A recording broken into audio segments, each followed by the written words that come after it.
My name's Dale Kirshner, and for 11 years I drove the graveyard freight run down Route 9, the old bypass that skirts around Cedar Hollow before it joins the interstate again, 40 miles south. Most nights, it's the most boring stretch of asphalt in the state. No towns, no gas stations that are open, just pine trees, a couple of grain silos standing over the tree line like watchtowers nobody's manned in decades, and mile markers ticking down in your headlights like a metronome that never speeds up and never slows down. I want to tell you what happened on the night of October the 14th, because I've never told it the same way twice. And I think if I say it out loud one more time, in order, start to finish, maybe it'll stop rattling around in my skull at 3 in the morning. It's been years now. I still hear it rattling. I clocked in at 11. Cold night, clear sky, a half moon low over the tree line. The kind of moon that looks like it's been left out in the cold too long and gone the color of old ice. My truck was loaded with produce for a distribution center 2 states over, and dispatch had routed me down 9 instead of the interstate because of construction. I'd driven the bypass 100 times, maybe more. I knew every curve of it, every dip where the road dropped and your stomach followed a half-second behind. Route 9 was built in the 50s, back when the county still thought it might grow into something. And when the interstate came through, it made the bypass mostly obsolete. They never bothered pulling it up. It just sits there now, 40 miles of 2-lane blacktop that almost nobody uses.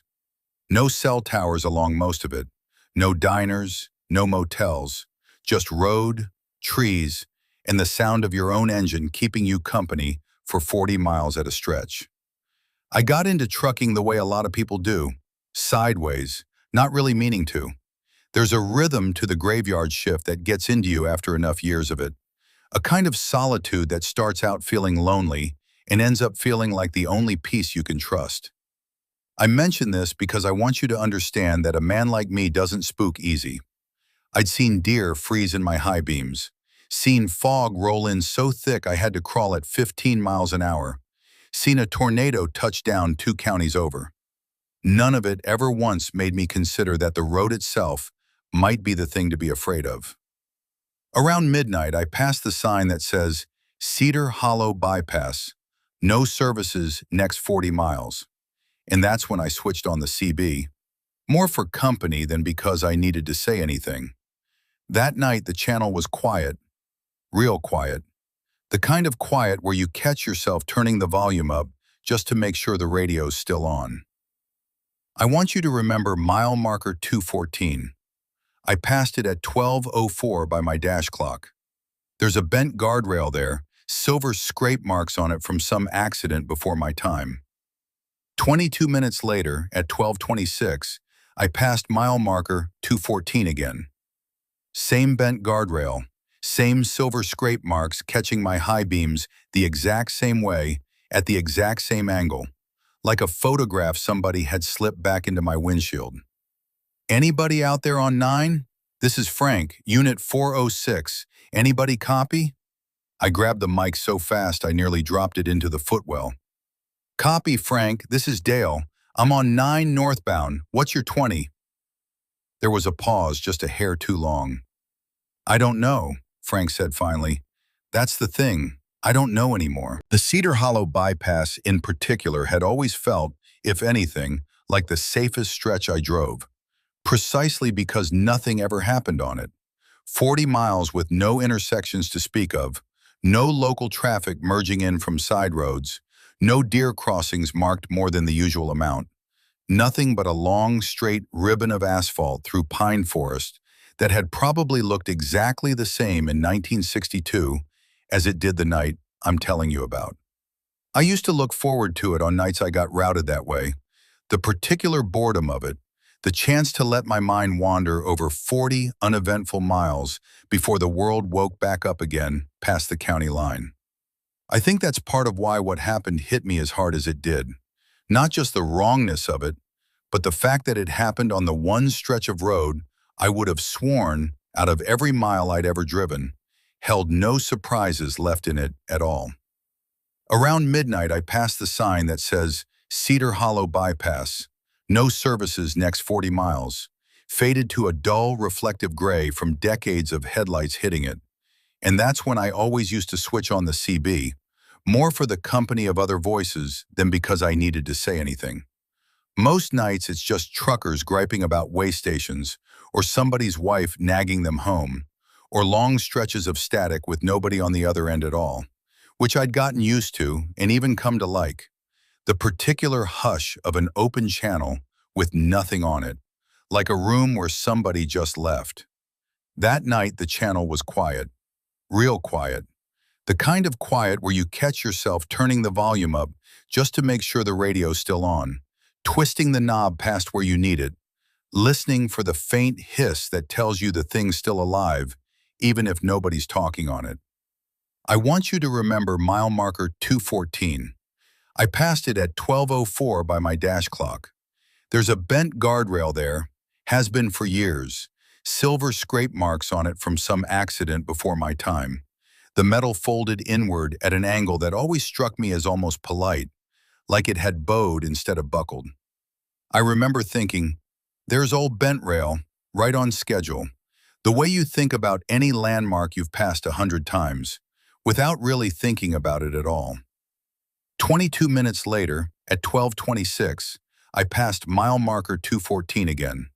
Same bent guardrail, same silver scrape marks catching my high beams the exact same way, at the exact same angle, like a photograph somebody had slipped back into my windshield. Now, I want to be reasonable about this, because for the first 10 seconds I was reasonable about it. I figured I'd zoned out, missed a loop in the road, some construction detour that turned me around without my noticing. Truckers do that more than we like to admit, especially deep into a graveyard shift, when the white line starts to hypnotize you a little and your mind wanders off somewhere warmer. I actually checked my mirrors for a second exit ramp, some sign I might have missed, some place I could have turned around without meaning to. There wasn't one. Route 9 is a single ribbon of blacktop for 40 miles. No loops, no clover leaves, nothing but the shoulder and the trees. There's nowhere to turn around without doing it on purpose, and I hadn't done it on purpose.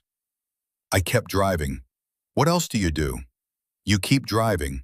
You tell yourself the mind plays tricks late at night, that all bent guardrails on old back roads probably look about the same if you're tired enough, that you've built the whole thing up into a coincidence just because you happen to notice the clock both times. I told myself all of that, in order, like reciting a checklist, and none of it made the feeling in my chest go away. The low, cold feeling that starts somewhere around your collarbone and works its way down.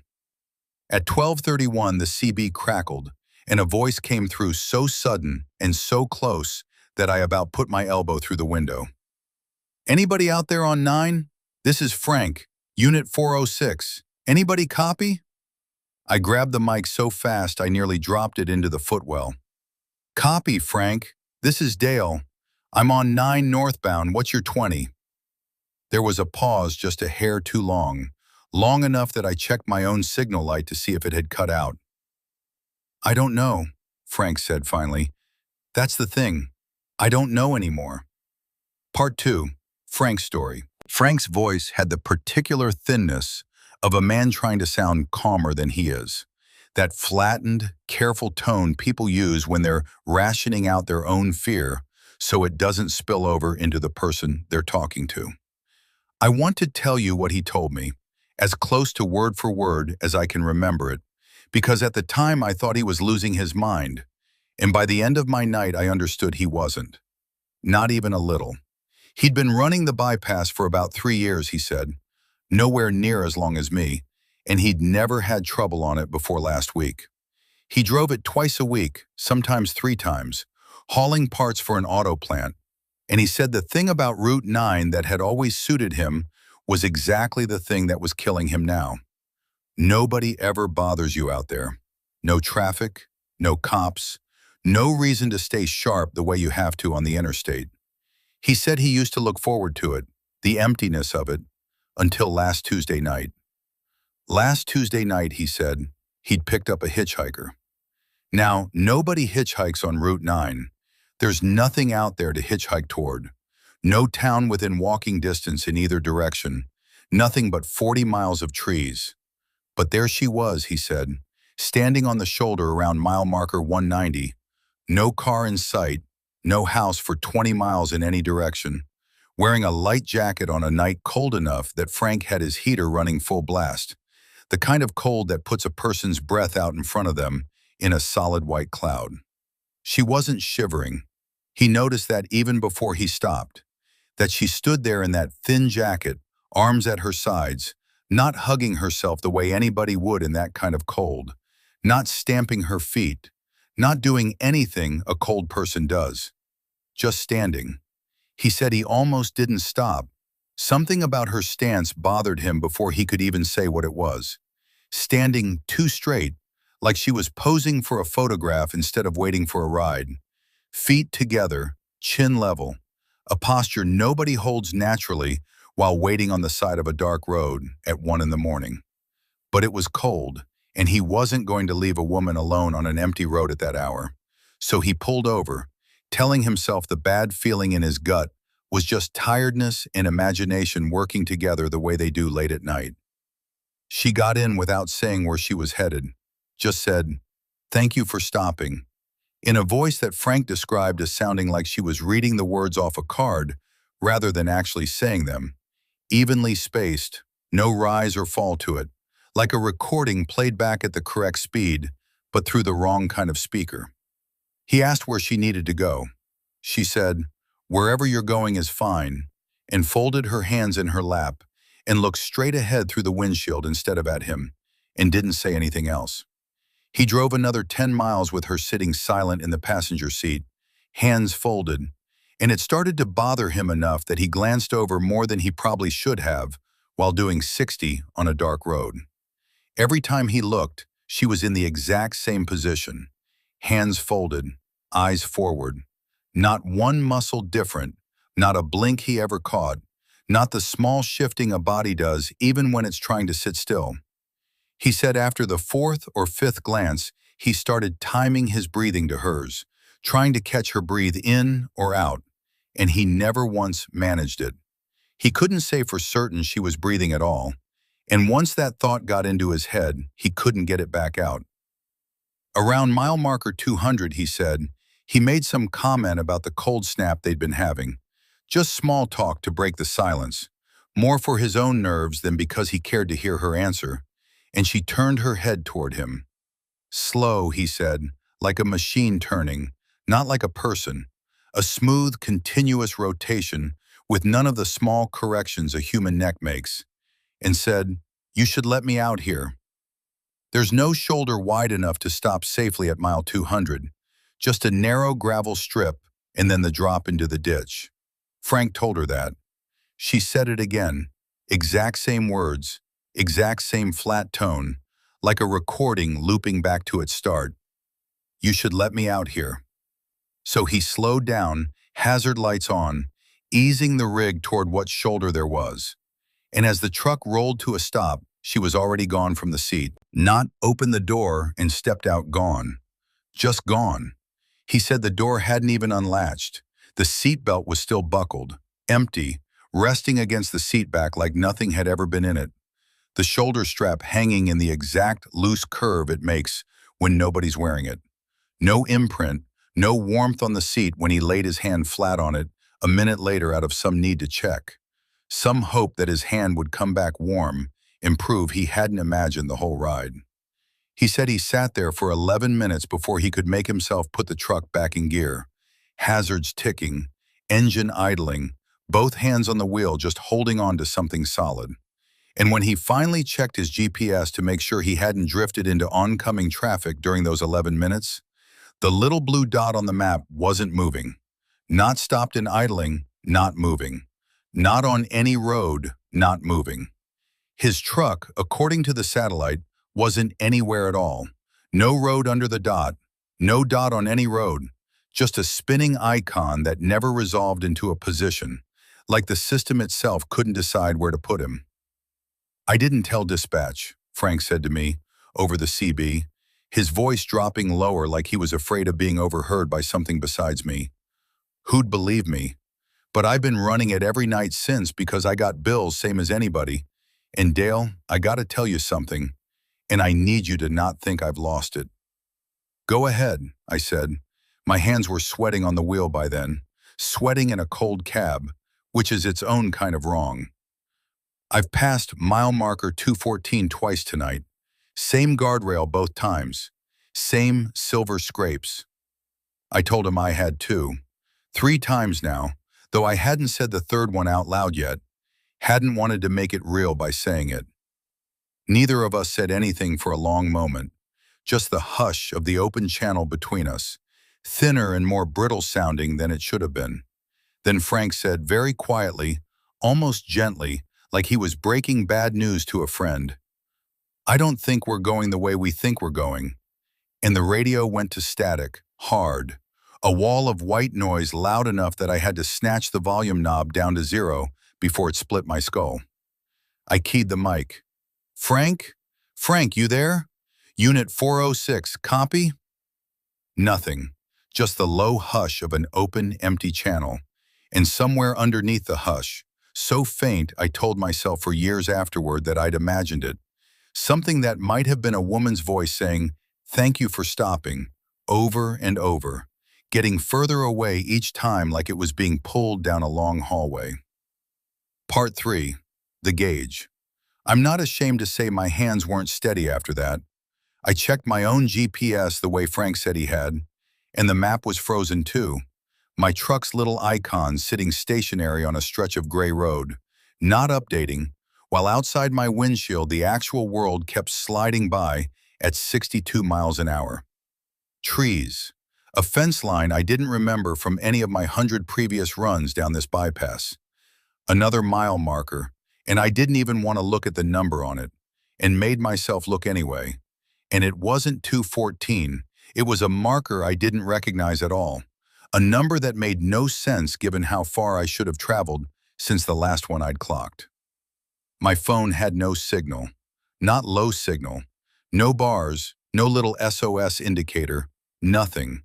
Like the tower that usually covers that stretch had been switched off at the breaker, or had never existed in whatever version of Route 9 I was currently driving through.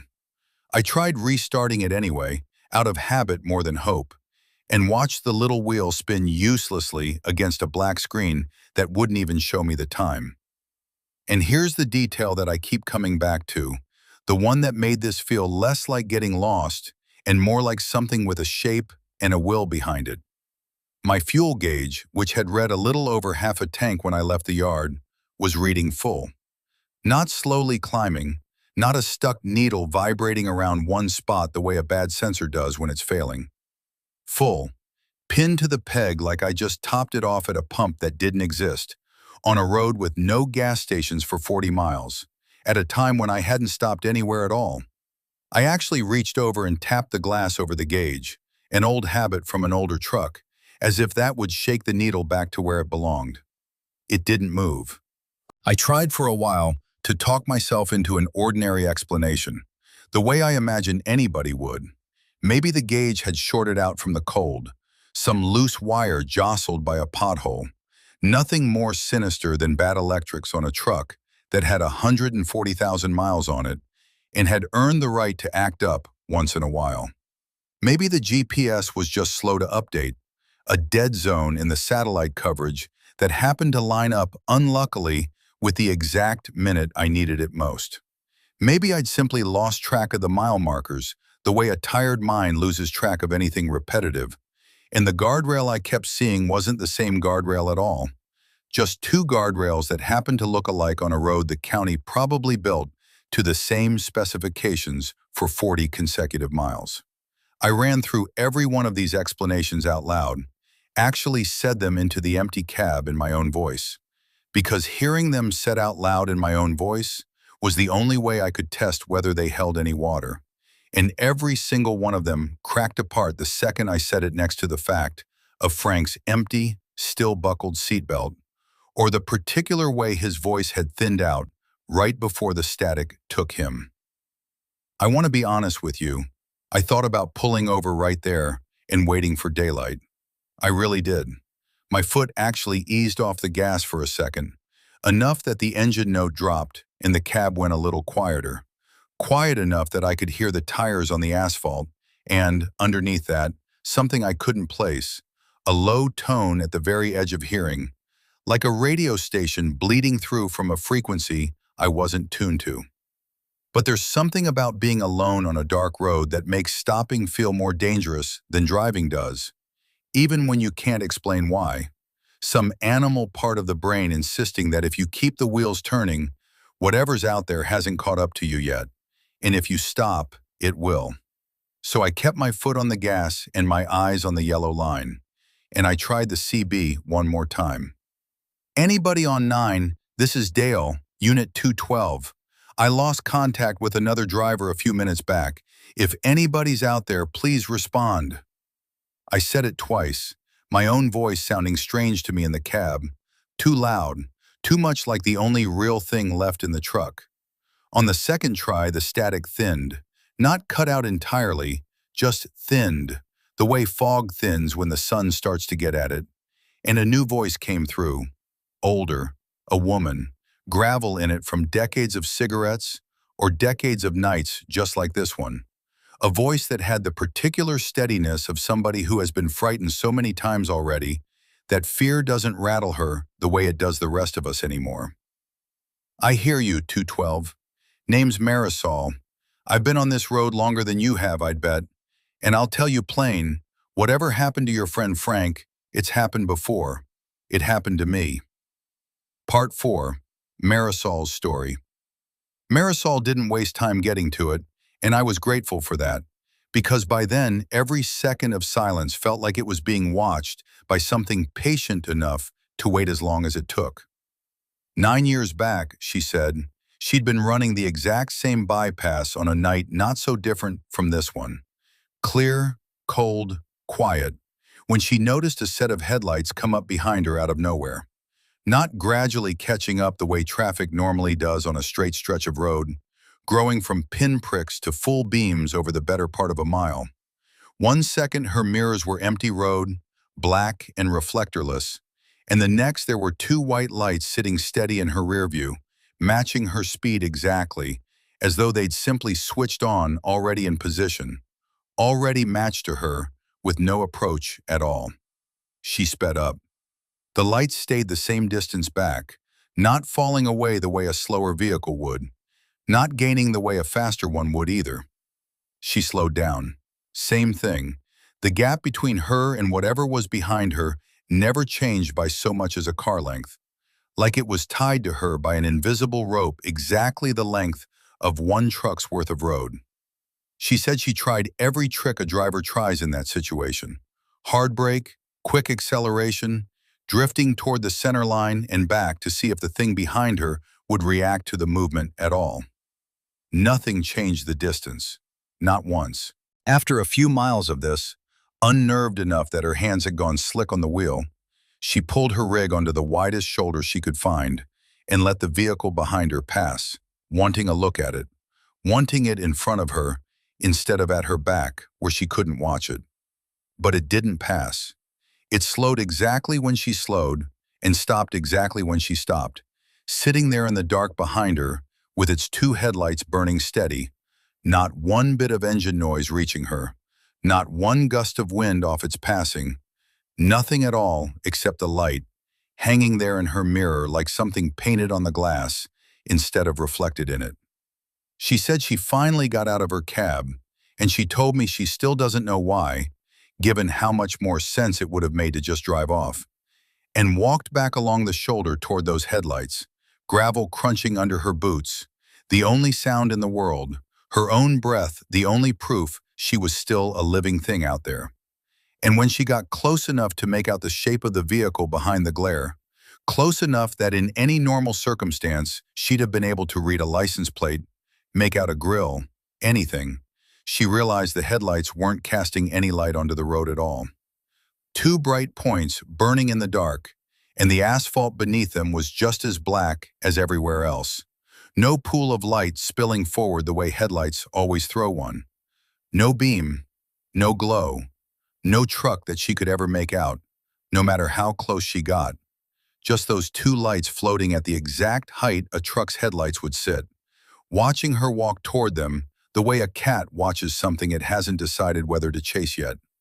She turned around and ran back to her cab, and by the time she got the door shut and looked in her mirror again, the lights were gone. No taillights receding into the distance. No sound of an engine pulling away. Just gone the way a picture is gone when you close your eyes. She drove the rest of that bypass doing 85 with her high beams on and her hands shaking so bad she said she chipped a tooth on her own knuckle, biting down on it to keep from screaming, a habit left over from childhood that she said she hadn't needed since she was maybe 9 years old, and needed again that night on Route 9 at nearly 50. I asked around after, Marisol told me, quiet-like. Didn't want folks thinking I'd lost my mind. Didn't want it getting back to dispatch that I'd started seeing things on the graveyard shift. And there's an old fella runs this route too. Goes by Pete. Been driving longer than anybody I ever met. He didn't seem surprised when I told him. Said there's things happen out on 9 that don't happen anywhere else. And there's a reason for it, and he knows the reason, but he don't like to say it less he has to. She told me one more thing before Pete came on, something she said she'd never told another living soul, because she'd never had a reason to until that night. A few years after her own headlight encounter, she said, she picked up a young trucker on the CB, a boy who couldn't have been more than 25, panicked and talking too fast, saying he'd seen the same guardrail 3 times and couldn't raise anybody on his radio but her. She'd stayed on the line with him, the way I was staying on the line with her now, talking him through it, telling him to keep driving, keep his eyes forward, and his voice had just stopped. Not faded out, not lost to static. Stopped, mid-sentence, the way a tape cuts when somebody pulls the plug, and she never heard from him again. Never found a name in any manifest or accident report that matched what he'd told her about himself. And she said that was the night she stopped believing there was always a way out of it for everybody who got pulled in. You think he'd say it now? I asked her, meaning Pete, because by then I would have taken any answer at all, even a bad one, over the sound of my own engine and the dead GPS screen glowing uselessly on my dash, over the thought of that boy's voice stopping mid-sentence somewhere behind us in the years. There was a burst of static, the particular kind that means somebody's keyed up on the same channel from somewhere else, and a third voice, slow, deliberate, the voice of a man who'd said everything he was about to say 100 times already and had made his peace with saying it once more.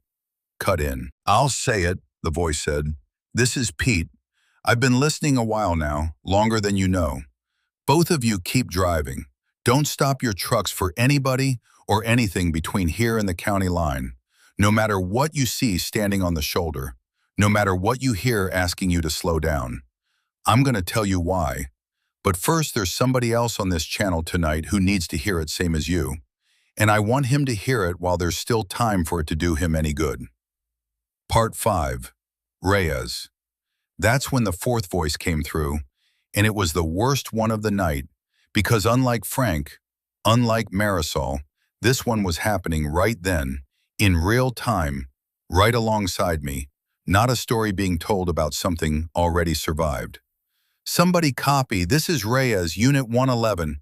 I'm on 9. I don't know how long I've been on 9. My clock says one thing and the sun's about to come up, and that can't be right. That cannot be right.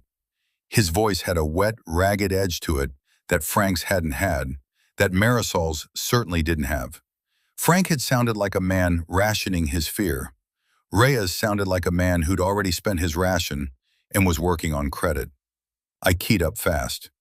A.R.E.A.'s, this is Dale. I copy. Stay on this channel. You're not alone out here. There's a light behind me, he said, and I heard something in his voice crack on the word light. There's a light behind me, and it's not got a truck under it, Dale. I looked in my mirror 3 separate times, and there is no truck under that light. Just the light, sitting back there patient as you please. And every time I speed up, it stays the same distance. And every time I slow down, Reyes, listen to me, Pete cut in, calm in a way that felt almost cruel given what Reyes was going through. But I came to understand later that calm was the only thing that had ever worked on this road. Don't look at it again. Not once more. I know it's hard. I know your neck wants to turn on its own like there's a string on it. Don't. It wants me to slow down, Reyes said, and his voice had dropped to something closer to a whisper. I can feel it wanting me to slow down. It's not saying anything, it's not talk to me at all, but I can feel the wanting coming off it like heat off a road in summer. Pete, I can feel it. Reyes, what mile marker are you at? A pause, too long, filled with nothing but the hum of his engine coming through the mic. 214, he said. Bent rail, third time. My stomach dropped, because that meant three of us, three that I knew of, were all somewhere on this same stretch of road at the same impossible hour, all circling the same 40 miles, all converging without meaning to on the same bent piece of guardrail like it was a drain that the whole night was slowly swirling down toward. Reyes, I need you to listen careful now, because I've only got time to say this once, and I need you to do exactly what I say and not ask me why until after, Pete said. And something in his voice had changed, gone tighter, more urgent, the calm cracking at the edges for the first time all night. 40 yards past that rail, on the right, there's a gap in the brush. It's grown over. You'll want to swear it isn't there, but it is. You take that gap, you don't slow down for it, you don't ease into it, you put your foot down and you go through it like tearing a bandage. I don't see a gap, Reyes said, and his voice had gone very small. Pete, I'm coming up on the rail right now and I don't see any gap. I just see the light in my mirror getting brighter. It's getting brighter, Pete, and there's frost forming on my inside windshield. I can see my own breath in here now, and I had the heater on full a minute ago, Pete. Why is there frost? Reyes. Pete's voice had gone flat and hard, the voice of a man trying to hold a door shut against something pushing from the other side. Reyes, look for the gap. It's there. I don't. And then Reyes's voice didn't stop like a tape cutting off, the way Marisol had described that boy years back. It stretched, instead, the last word he said pulled long and thin like taffy, dropping in pitch as it went, deep and deeper still, until it wasn't a word being said by a man's voice at all anymore, but something closer to a low mechanical drone, an engine note, a sound with no throat behind it. And then that stopped too, all at once, and the channel went to a silence so complete it didn't even hiss. Nobody said anything for what felt like a very long time. I remember staring at my own hands on the wheel, white-knuckled, and thinking with a strange, detached clarity that I was going to have bruises on my palms from gripping it so hard, if I lived long enough to check. He didn't find the gap, Marisol said finally, very quietly, and it wasn't a question. No, Pete said, he didn't. Part 6. Old Pete's story. 41 years ago, Pete said, and I could hear him settling into the story the way a man settles into a chair he sat in 1,000 times before. Before they finished the interstate, Route 9 was the only road through this county, and there was a fella drove it every week hauling feed grain, name of Cornelius Vance.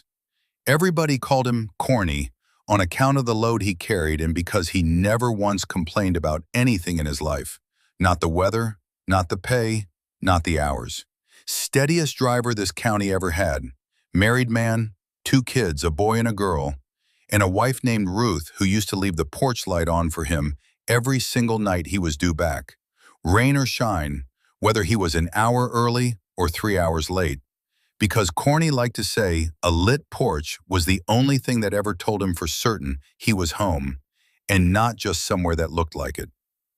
One night in November, a bad one, freezing rain coming down sideways so hard you couldn't see 50 feet past your own high beams, Corny's rig went off 9 right around the curb by mile marker 214.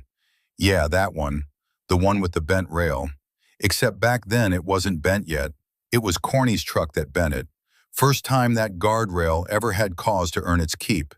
And he went down the embankment into the culvert.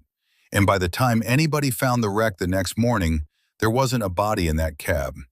Just an open door, engine still idling on fumes, headlights still burning weak into the trees like they'd been left on all night, waiting for somebody to come switch them off.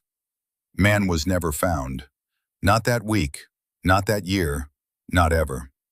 County searched for 11 days before they called it off, dragged the culvert, walked the tree line for a mile in every direction, and there wasn't so much as a boot print that didn't belong to a search party. His wife, Ruth, she left that porch light burning every night for 2 more years before she finally let herself stop.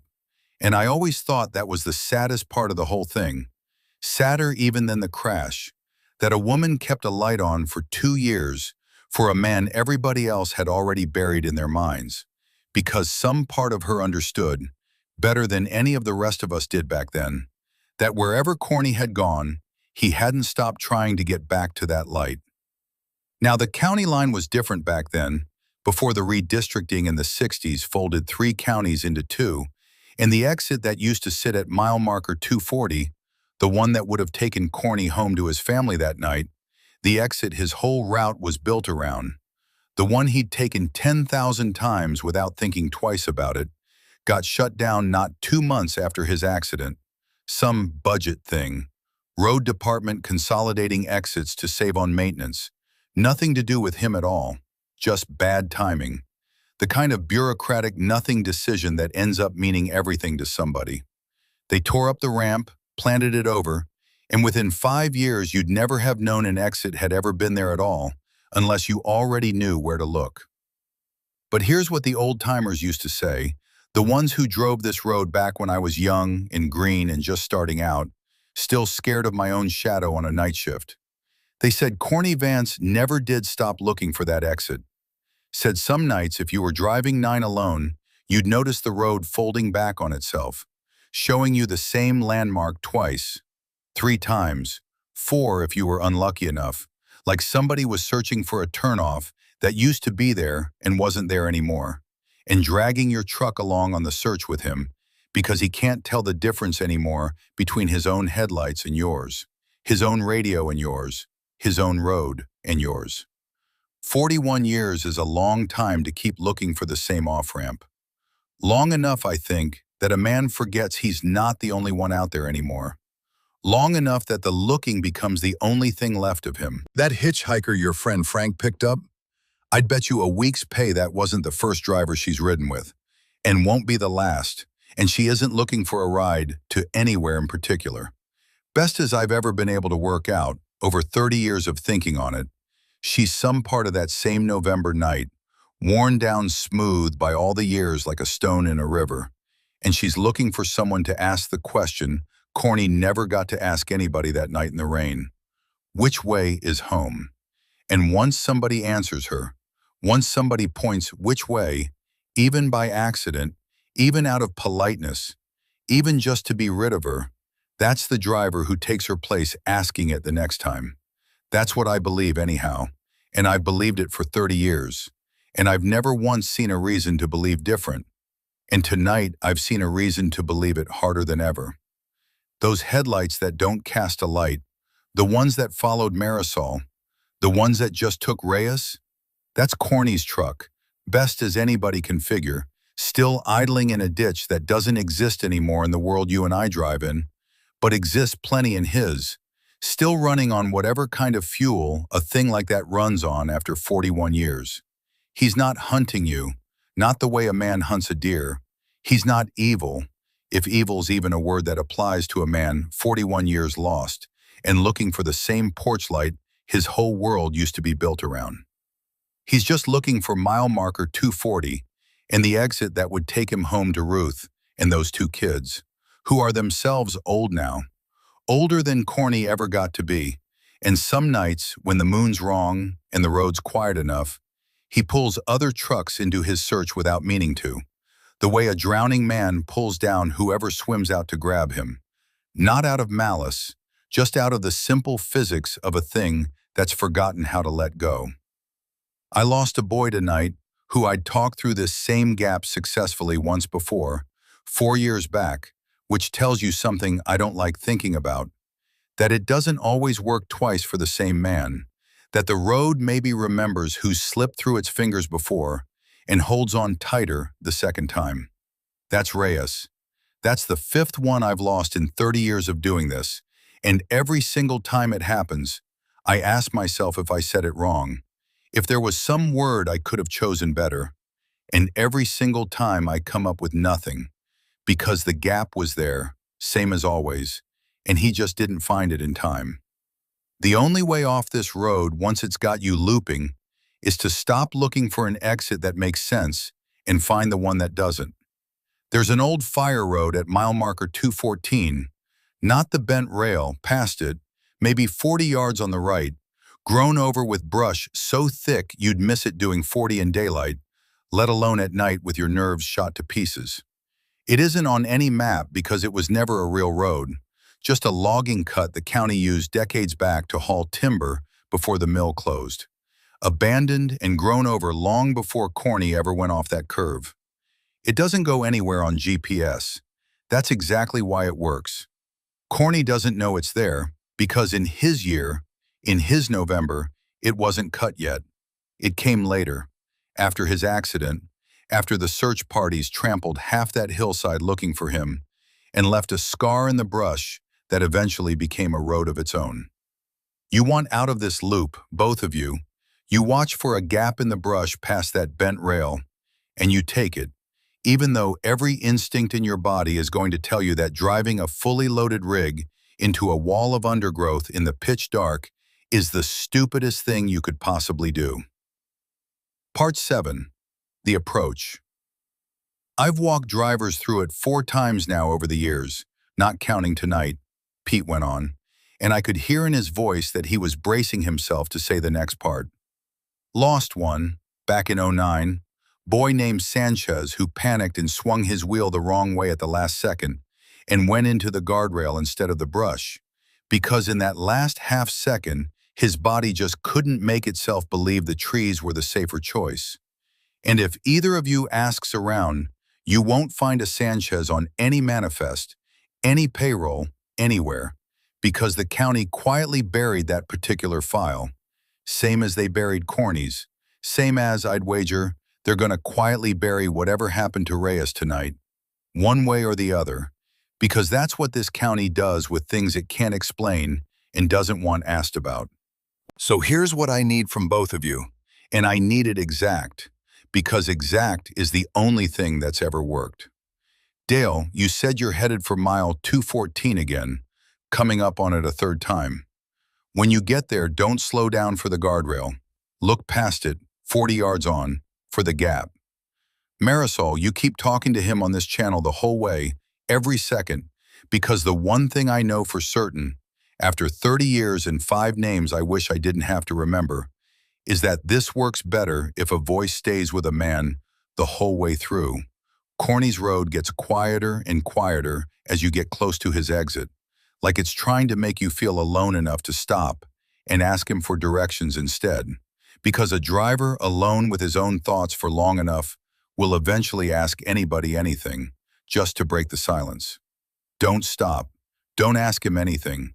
Just find my gap in the brush and put your foot down and drive through it like it's the only road in the world, because for about 4 seconds, it's going to be. I saw the bent guardrail come up in my headlights at what my dash clock insisted was 1:58 in the morning, though I'd have believed it was any hour at all by then, morning or midnight, or some hour that doesn't have a number, and I did what Pete said. I didn't slow down, didn't let my eyes catch on that old silver scrape the way they had twice already that night, didn't let myself wonder whether the scrape looked a little fresher than it should after 41 years.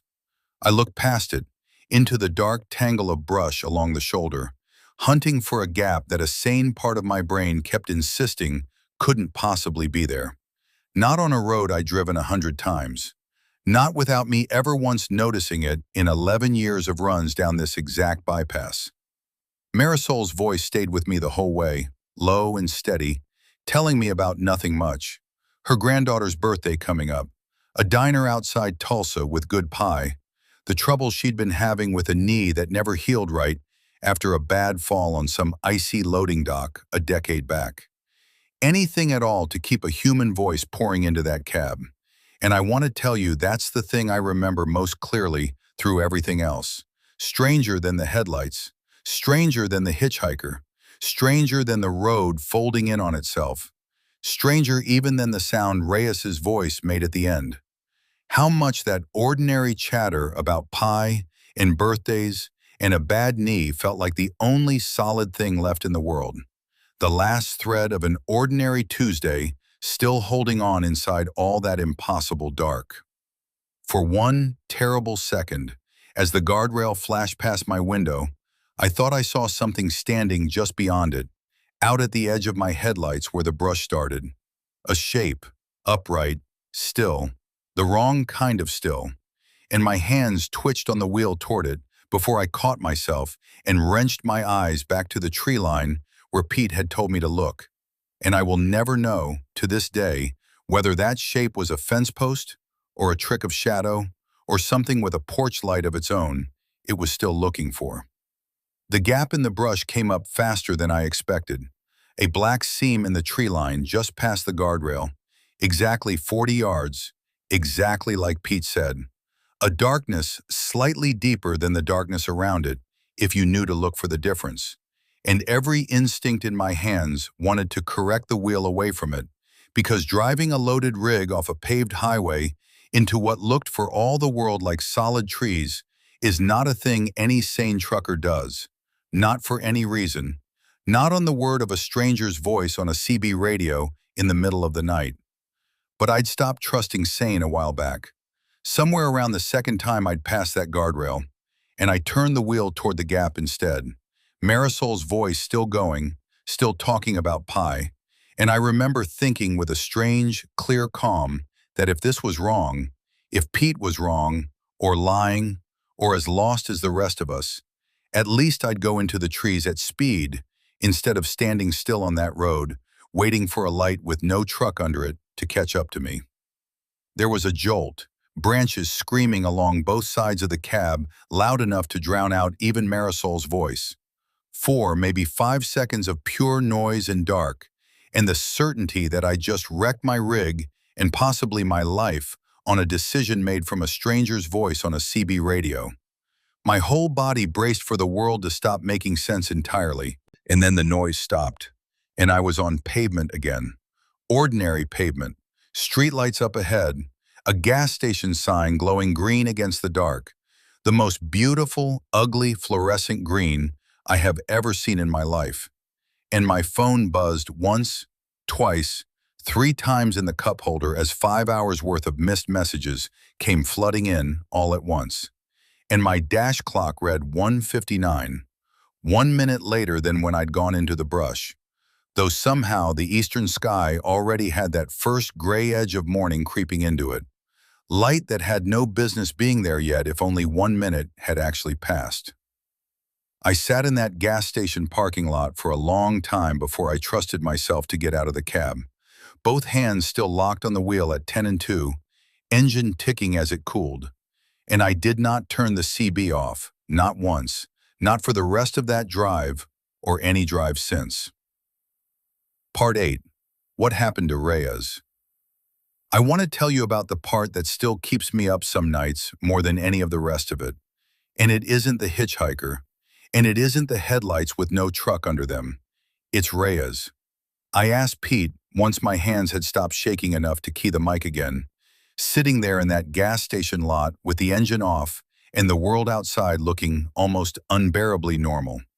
A kid pumping gas 2 islands over, a radio playing quietly through somebody's cracked window, the ordinary hum of a Tuesday morning that had no idea what had just happened 40 miles up the road. I asked Pete what became of him. Whether there was a chance, any chance at all, that A.R.E.A.'s had found his own gap somewhere I hadn't heard about. Some other stretch of brush Pete hadn't had time to mention. Pete was quiet long enough that I thought I'd lost him too, the same creeping silence that had swallowed Reyes's voice a few minutes before by my own clock, though it had felt like hours. Then he said, "No, there's only the one gap, and he wasn't at it when he needed to be. I've thought over the years that maybe there's others, other cuts in the brush at other points along the road, and maybe someday somebody'll find one and get out that way instead. And I hope for their sake they do, because I'm an old man, and I won't be on this channel forever to talk anybody through the one I know. But for Reyes, tonight, there was only the one, and he didn't make it to it in time. And I have to live with having told him exactly where it was and watching the clock run out anyway." I asked whether anybody would look for him. Family, dispatch, anybody. "Man went by the name Reyes on the CB," Pete said. "Won't find that name on any manifest running through this county tonight. Same as you won't find Sanchez. Same as you won't find Frank's unit number registered anywhere real if you go looking. That's not because they didn't exist.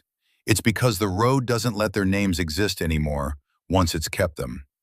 I expect somewhere out there tonight, in whatever town Reyes came from, there's a dispatcher wondering why his checking call never came. And by Friday, there'll be a story about a truck found abandoned on a shoulder 40 miles from anywhere, with the engine run dry and the driver never found. And by next month, there won't be a story about it at all anymore, because that's how the county handles the things it can't explain. It closes the file quiet, same as it closed the exit at 2:40. I never did hear Reyes's voice again after that night, not on any channel, not on any frequency I've scanned in all the years since, though I have listened for it, more than I probably should admit to a stranger. I think about him more than I think about the hitchhiker, more even than I think about those headlights with no truck under them, because Frank and Marisol and I all made it through to some kind of morning, however strange that morning's light looked coming up over a gas station sign, and Reyes didn't. And the only thing separating any of us from him, as far as I've ever been able to work out, is about 4 seconds and a gap in the brush that a man either finds in time or doesn't. Part 9. What was left on the channel. I never got Marisol's voice back after that morning, not that day, not since, though I've kept the CB scanning up and down every frequency this rig can reach on every single shift I've driven since. I did some asking around, quiet like Marisol said she had years before me, and here's the part I still haven't made peace with. There's no record of a Frank running Unit 406 with any company operating out of this county. Not now, not going back through what records I could get anybody to show me. There's no Marisol registered to any rig that matches the one she described to me. The make, the year, the paint. And there was, as it happens, an old-timer named Pete who drove Route 9 for close to 40 years, until he passed away, quietly, in his sleep, a little over 6 years before that October night I'm telling you about. Which means the voice that walked me and Reyes both through the worst night of our lives belonged, by any normal accounting, to a dead man. I don't know what that makes the 3 voices that got me through that night, or the one that didn't get Reyes through his. I don't know if it makes them anything at all, or if it just means the road has its own way of putting the right words in the right mouths when somebody's stuck out there long enough, borrowing the shape of people who once knew how to survive it. The way a river wears the shape of whatever land it's cut through longest. I've thought about it more nights than I can count, driving that same bypass, watching the mile markers tick past in my headlights, half hoping and half dreading that I'll hear the CB crackle again and Frank's thin, frightened voice come through asking if anybody copies. Or worse, that I'll hear a new voice entirely, some driver I've never met, 3 loops into a night that isn't ending, asking the same question we all end up asking sooner or later out there. I still drive Route 9, somebody's got to, and it pays same as any other run. And truth told, I'm not sure I trust anybody else to drive it who hasn't already been through what I went through, who doesn't already know to keep their eyes off that guardrail and their foot steady when the gap comes up. But I never once, not one single time in the years since, have let my eyes rest on that bent guardrail at mile 214 for longer than a passing glance. And every night before my shift, I check that the brush along the shoulder just past it is still grown in thick and undisturbed, the way it's supposed to be, the way it needs to stay if it's ever going to work for somebody else, the way it worked for me and didn't work for Reyes. A couple years back, I heard through the trucking grapevine, the real one, the one made of drivers talking in truck stop parking lots at 3 in the morning, not the official one, about a young woman running her first solo route through this county who came into a diner outside Cedar Hollow one morning, pale as a bedsheet, telling anybody who'd listen about a bent guardrail she swore she'd passed twice in 20 minutes, and a voice on her CB calling itself Dale. I never met her. I don't know if it was truly my voice she heard, borrowed the way Pete's had been borrowed for me, or just a trucker's story getting embellished in the retelling, the way these things always do around a truck stop table at that hour. But I think about her sometimes, wonder if she found the gap, wonder if somewhere out there my own voice is doing for somebody else what three strangers' voices did for me, whether I like the thought of that or not. Because somewhere out past that tree line, in a November that never quite finished happening, there's still a headlight burning that casts no light onto the road, still looking for an exit that got closed before it ever got the chance to use it, still carrying a question 41 years old and counting, and every so often, some quiet night when the moon's low and the CB channel goes strange and silent in a way that makes the hair stand up on my arms, I think I hear it out there, patient as anything, waiting for a driver new enough to the road to roll down their window and answer the only question it's ever going to ask. Which way is home? If you're ever out on a long night drive and a voice comes through asking you that, on any road, in any state, don't answer it. Just keep your eyes on the yellow line. Keep a voice on the radio if you can find one willing to stay with you, and keep driving. And if you ever pass the same landmark twice in one night, on any road at all, start watching the tree line for a gap in the brush that shouldn't be there. It might be the only thing that gets you home. Part 10. The Diner Outside Cedar Hollow. I'm telling you all this now, years later, sitting across a Formica table from a kid who can't be more than 23, because he asked me the same question every rookie eventually asks somebody who's driven this bypass longer than they have. Is it true what they say about Route 9? His name's Marcus, started running the graveyard shift out of the same yard I did, hauling for a different outfit now than the one I drove for back then. But the road doesn't care whose logo is on the door. He'd heard the stories the way everybody eventually hears them, second-hand and third-hand, passed around truck stop counters at 3 in the morning, the way ghost stories always get passed around by people who need something true to hold on to in a job that keeps you alone in the dark for 10, 12 hours at a stretch. He'd heard about a bent guardrail. He'd heard about a hitchhiker who doesn't cast a shadow, some versions say, though I never noticed anything about Frank's passenger and shadows, so I figure that detail got added somewhere along the way, embellished the way these things always are. A story growing new pieces the way a tree puts on new rings.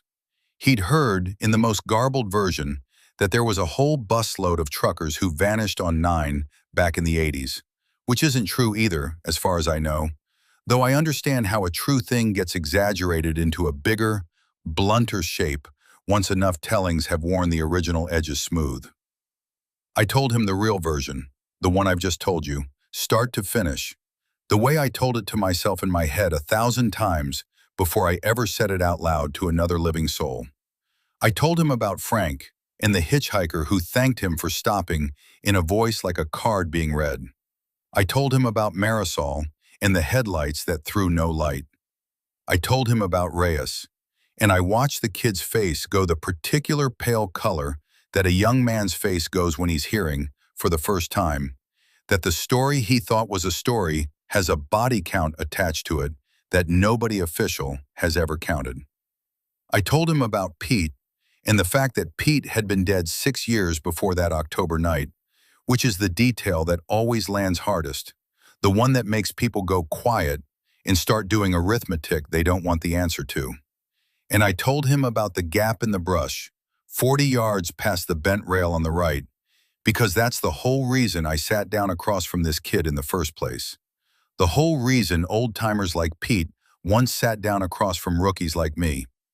It isn't a story you tell for the thrill of scaring somebody. It's a story you tell because somewhere out on that road, on some clear, cold, quiet night, when the moon's wrong and the CB goes strange, this kid might need to know exactly where to look. "You really believe all that?" Marcus said. Not quite a challenge, more like he wanted permission to believe it too. The particular tone of a young man who spent enough nights alone on a dark road already to have felt something he couldn't explain, and has been waiting for somebody older to tell him he wasn't imagining it. I told him I believe the parts I lived through myself, because I don't know how else a man explains a fuel gauge pinned to full on a road with no gas station on it, or a GPS that freezes while the world keeps sliding by the windshield, or his own hands turning a wheel toward a wall of brush because a dead man's voice on a stranger's radio told him to. I told him I couldn't speak to Corny Vance. Not really. Not the way Pete could, because I never knew the man. Never saw so much as a photograph of him. Only heard his history secondhand from a voice that by rights shouldn't have still been transmitting. But I told him the road doesn't need me to understand the whole shape of what's out there for the danger of it to be real. Same as a man doesn't need to understand exactly how a rattlesnake's venom